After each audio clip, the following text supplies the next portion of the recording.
Before European ships came searching for gold, there was already a city shining in bronze and ivory, its walls stretching longer than the Great Wall of China. A kingdom so powerful that even Portuguese explorers called it the Great City.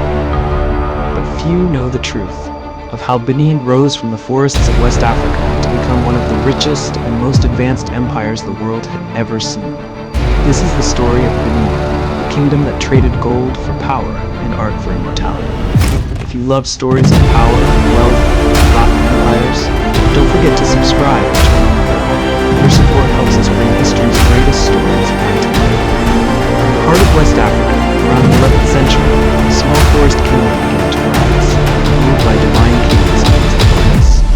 Unlike the empires that conquered through war, Benin built its power through unity, art, and trade. Bronze, ivory, and coral became symbols of strength and divine favor. The craftsmen of Benin were the masters of metal and fire, forged stories into sculptures that still defy time. Each mask and each plaque told the story of kings and ancestors, giving them a past and golden legacy. Their city walls, vast and unbroken, stood as both defense and declaration. Historians now call them one of the greatest engineering achievements of the ancient world. And at the center of it all, Oba the king, a figure both political and spiritual, believed to hold the balance between the gods and his people. By the 14th century, Benin was no longer just a city, it was an empire. Gold, ivory, pepper, and slaves moved through its gates, as merchants from Portugal, Holland, and beyond sailed up the Niger Delta to trade. Benin's art astonished the world. When the first Europeans arrived, they found streets wide and clean, palaces built with red earth and bronze, and laws that kept order and respect.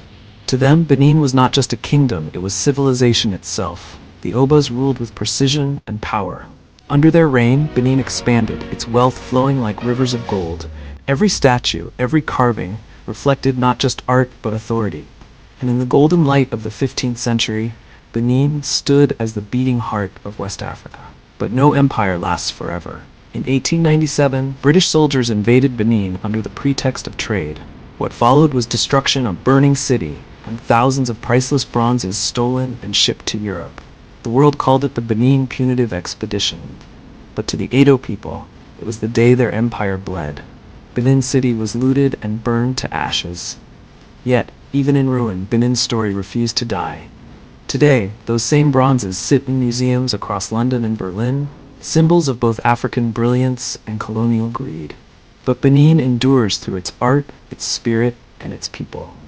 The walls may have fallen, but the legacy still stands stronger than ever. If you've made it this far, drop a comment below and tell us which empire's story should we uncover next.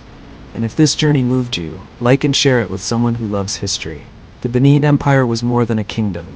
It was a masterpiece of power, faith, and art.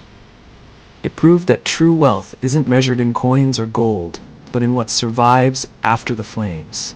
This was beyond the timeline, empires of gold, where power, wealth, and destiny collide. Next time, we journey beyond Africa to uncover another story of ambition and empire, where fortunes were made not by swords, but by trade. Because in every age, there's always another empire of gold. You've been watching Beyond the Timeline, Empires of Gold. Don't forget to subscribe for the next chapter of history's hidden legends.